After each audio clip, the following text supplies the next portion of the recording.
Je vous parle de Mark Carney, ça c'est le premier ministre du Canada. Oui. Cette semaine, Radio-Canada a analysé ses discours, calculé qu'il parlait en français 17 du temps. Not enough, comme on dit. M. Carney a répondu que les journalistes devraient aller plus loin dans leur analyse. Ce qui peut être intéressant, c'est d'avoir une analyse des réponses aux questions.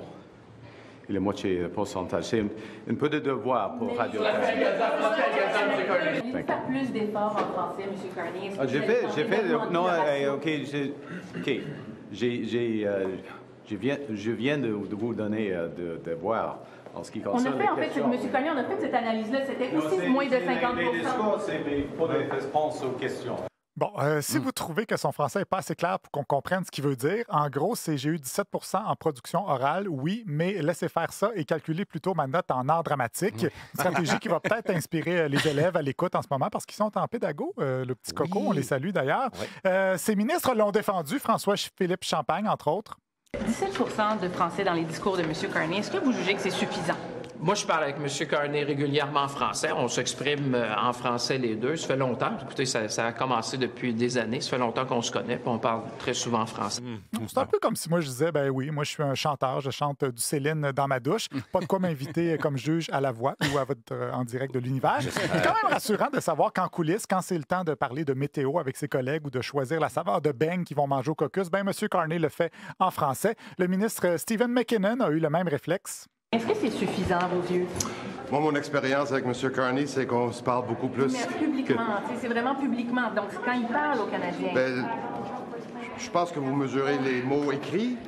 J'ai vu M. Carney dans les scrums, dans la Chambre des communes, un peu partout.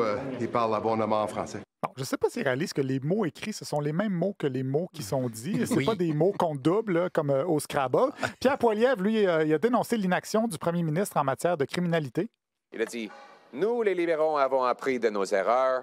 Nous allons renverser nos politiques libérales sur la criminalité. 6 mois plus tard, il est où la loi? Il est où? Il est où la loi? Disparu, la loi, comme les coudes de M. Carney. Il a promis.